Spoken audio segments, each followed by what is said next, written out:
Hello बच्चों। तो आज हम उससे आगे कंटिन्यू करते हैं। किसको? प्रकाश। जो पादप शोषण हम पढ़ रहे हैं, जो पादप शोषण हम चैप्टर पढ़ रहे हैं, अब उसी को कंटिन्यू करते हैं। आज बात करनी शोषण की क्रियाविधि से। शोषण की क्रियाविधि मतलब कि शोषण कितनी विधियों के द्वारा होता है, क्यों?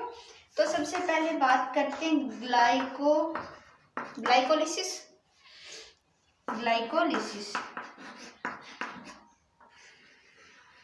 ये प्रोसेस का नाम है। इसके अंदर 10 स्टेप आते हैं, ठीक है। अब मतलब ग्लाइकोलिसिस कोई चीज है, कोई पदार्थ है, ऐसा कुछ नहीं है। ग्लाइकोलिसिस एक प्रोसेस है जिसके अंदर 10 अभिक्रियाएं होती है। दूसरी लिंक रिएक्शन। दूसरी क्या है? Link reaction. ओके। तीसरी क्या है? क्रेब्स चक्कर। क्रेब्स चक्कर जिसको क्रेब्स साइकिल बोलते हैं। और चौथा क्या है? इलेक्ट्रॉन परिवहन तंत्र या फिर इलेक्ट्रॉन परिवहन एवं ऑक्सीकारी फॉस्फोरिलीकरण। क्या? इलेक्ट्रॉन परिवहन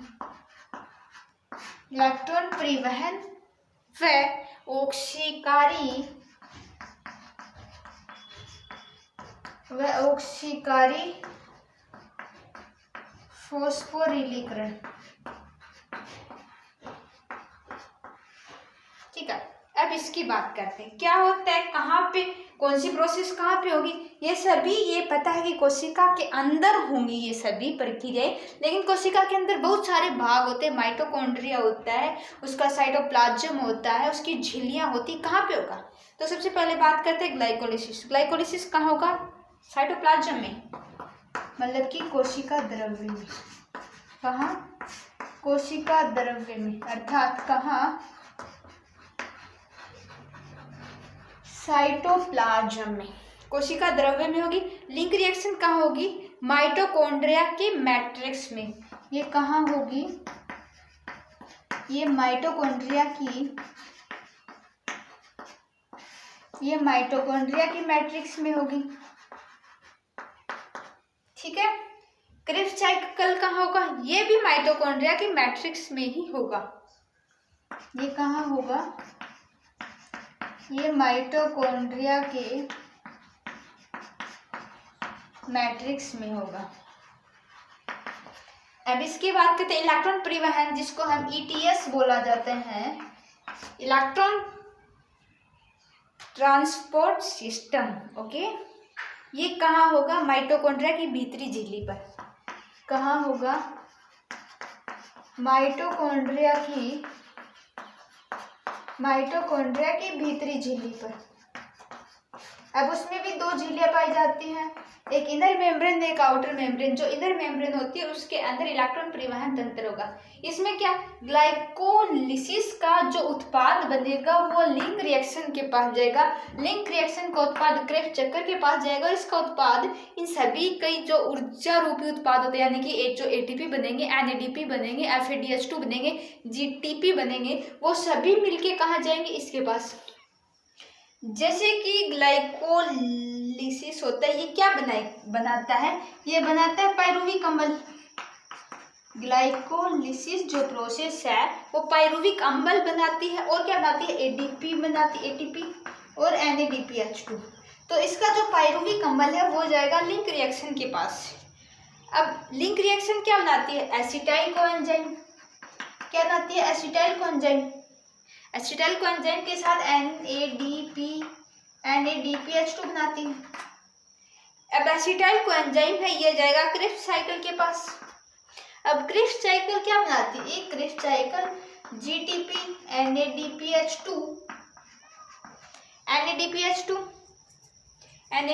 और FADH2 ये सभी बनाएंगे। तो GTP, NADH2, FADH2 और ये NADH2, उसके ATP सभी कहाँ जाएंगे? ETS के पास। ओके, ये बात समझ में आ गई। तो सबसे पहला क्या? ग्लाइकोलिसिस होती है जो कोशिका द्रव्य के साइटोप्लाज्म में होती है।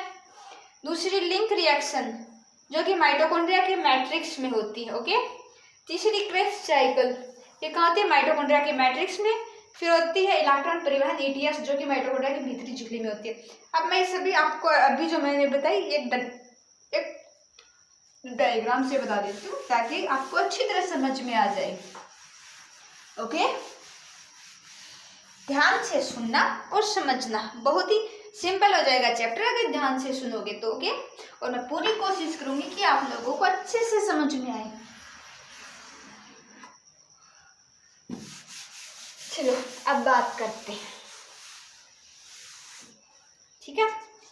ये क्या है? साइटोप्लाज्म। क्या है ये? साइटोप्लाज्म। इस साइटोप्लाज्म में क्या हुआ? ग्लाइकोलिसिस प्रोसेस हुई। जो प्रक्रिया ग्लाइकोलिसिस ये बनी और इससे क्या हुआ? इसमें जो ग्लूकोज है उस ग्लूकोज से क्या बनेगा? पायरुविक अम्ल बनेगा। क्यों पायरुविक अम्ल बनेगा? ATP बनेगा और NADH2 बनेगा। ठीक है, एक NADH2 में 3 ATP अणु होते हैं। ठीक है, तो क्या बनेगा? एक NADH2 अणु बनेगा। यहाँ बनाते हैं हम माइटोकॉन्ड्रिया। ये क्या? माइटोकॉन्ड्रिया मान लो, ये इसकी आउटर मेम्ब्रेन हो गई, इसके इनर मेम्ब्रेन हो गई। माइटोकॉन्ड्रिया के अंदर ऐसी तो वलय पाई जाती है। क्यों? ऐसी तो वलय होती है। तो ये क्या है? इसकी आउटर मेम्ब्रेन। ये पूरी है जो मैं ये पूरी आउटर मेम्ब्रेन बना रही हूँ। ओके, ये ध्यान रखना, अलग अलग मत समझना इनको। ये एक मेम्ब्रेन है, ये क्या है? आउटर मेम्ब्रेन है। ओके, ये आउटर मेम्ब्रेन है और ये क्या बना रहे हैं हम? इनर मेम्ब्रेन बना रहे हैं। ठीक है, ये इसकी क्या है? इनर मेम्ब्रेन है। जो इसके अंदर ये भरा हुआ है पदार्थ, ये पदार्थ ठीक है इसका मैट्रिक्स है। तो इसमें क्या होगा? ये जो पायरुविक अम्ल है ये यहाँ जाएगा इसके मैट्रिक्स में। फिर यहाँ क्या होगी? Link reaction. क्या होगी यहाँ पे? Link reaction. इस लिंक रिएक्शन से क्या क्या बनते हैं? Acetyl coenzyme. अभी अभी मैंने बताया एसिटाइल कोएंजाइम और NADH2 और NADH2। ये एसिटाइल कोएंजाइम इसके मैट्रिक्स में जाएगा। यहाँ क्या चल रहा है? यहाँ क्रेब्स साइकिल चल रहा है। क्या चल रहा है? ये क्रेब्स चक्कर चल रहा है। इस क्रेब्स चक्कर के अंतर्गत क्या बनता है? GTP बनता है, FADH2 बनता है और NADH2 बनता है। ये सब बनते हैं। ये सब जाएंगे इस झिल्ली के अंदर, जो यहाँ पे ETS चल रहा है इसके पास जाएंगे। यहाँ के इस झिल्ली के ऊपर जाएंगे। जो इसके NADH2 है वो भी यहाँ जाएंगे, जो इसके ATP और NADPH2 है वो भी यहाँ जाएंगे। तो बात समझ में आ गई? जो ग्लाइकोलिसिस का उत्पाद होता है पायरुविक अम्ल, वो लिंक रिएक्शन के पास जाएगा। उसका उत्पाद एसिटाइल कोएंजाइम क्रेब्स साइकिल के पास जाएगा। क्रेब्स साइकिल में जो GTP, FADH2, NADH2 बनते हैं वो ETS में जाते हैं और इन सभी के ये जो हैं कोशिका झिल्ली के पास पहुंच जाएंगे। ओके, कोशिका झिल्ली पे जाएंगे, वहां क्या चल रहा है? ETS साइकिल चल रहा होता है। तो इतनी बात समझ में आ गई। अब ग्लाइकोलिसिस की बात कर लेते हैं। ये हम बेसिकली स्टार्ट कल से कर देंगे ताकि एक एक पोर्शन पूरा एक वीडियो में कंप्लीट हो जाए। ग्लाइकोलिसिस मोटी मोटी बात में बता देती हूँ कि ग्लाइकोलिसिस क्या है, कैसे होगा। तो इसको हम EMP पथ भी बोलते हैं। इसको हम क्या बोलते हैं? EMP पथ। ये EMP पथ मतलब कि वैज्ञानिक का नाम है। ओके, ये EMP कौन थे? वैज्ञानिक थे। तो वैज्ञानिक थे तो उनके बारे में बताते हैं। जैसे ई कौन था? इमडेन। M कौन था? मायरोफ। P कौन था? पार्टस। ठीक है, ये कोई वो नहीं था, इसलिए बस EMP पथ। ये कौन था? पार्टस। ये कौन था? मायरोफ। ये इमडेन। ठीक है, अब इसके अंदर देखो ग्लाइको क्या होती है? शर्करा। लिसिस क्या होता है? टूटना। तो इसके अंदर क्या? इसमें शर्करा टूटेगी। तो इसमें क्या? जब ग्लूकोज होगा, क्या ग्लूकोज में भी होगा? जब ग्लूकोज में ग्लाइकोलिसिस प्रोसेस होगी, जब ग्लूकोज में ग्लाइकोलिसिस प्रोसेस होगी तो क्या बनेगा, 2 अणु पायरुविक अम्ल के बनेंगे।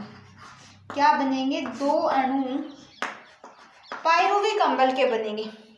और हम जानते हैं जो प्रकाश संश्लेषण होता है, क्या होता है, प्रकाश संश्लेषण, उसका जो अंतिम उत्पाद बनता है वो क्या बनता है, सुक्रोज बनता है।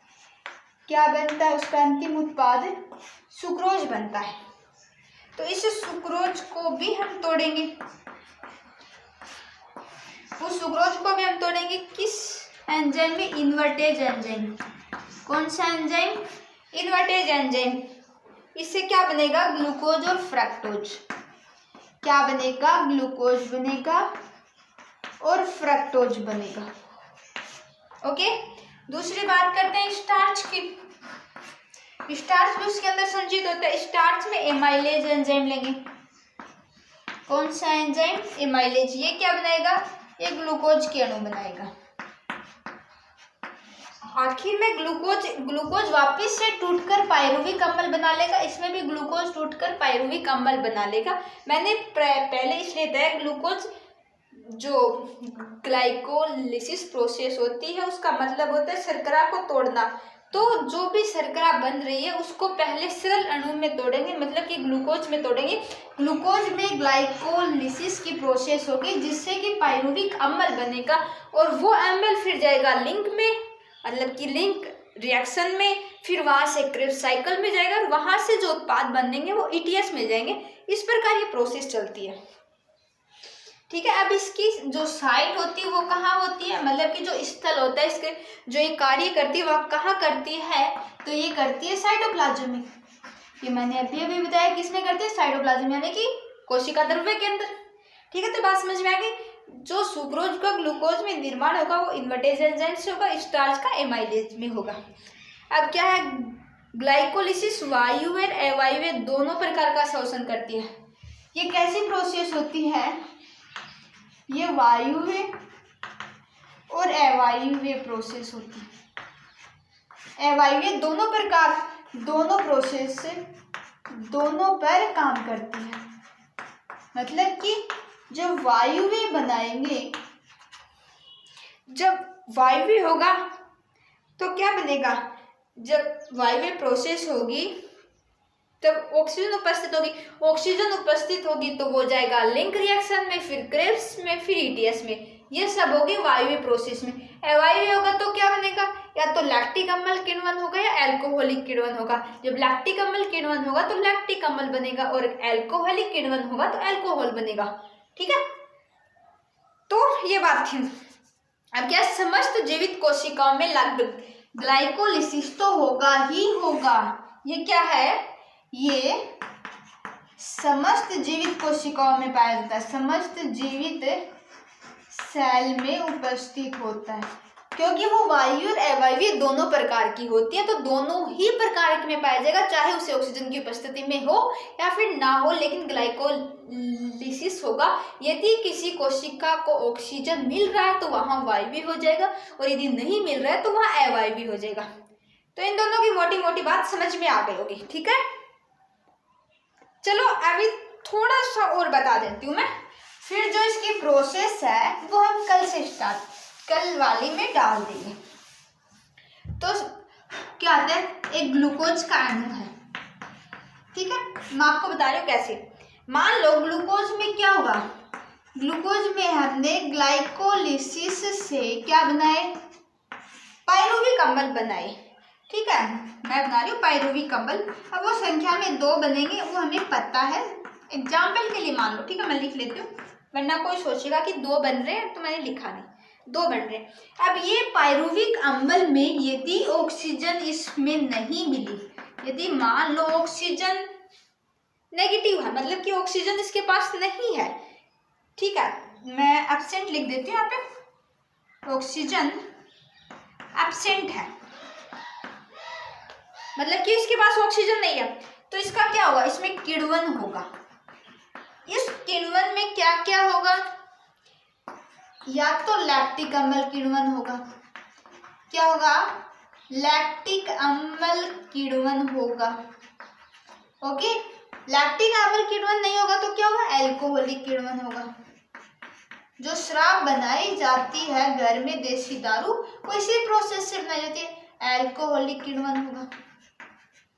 ठीक है, अब बात कर लेते हैं दूसरे की। दूसरा क्या, जब O2 प्रेजेंट हो, क्या हो, जब O2 प्रेजेंट होगी, O2 प्रेजेंट होगा तो क्या होगा, वायवीय शोषण होगा।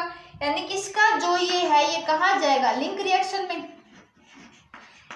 कहाँ जाएगा, लिंक रिएक्शन में। लिंक रिएक्शन का उत्पाद कहाँ जाएगा, क्रेब्स साइकिल में।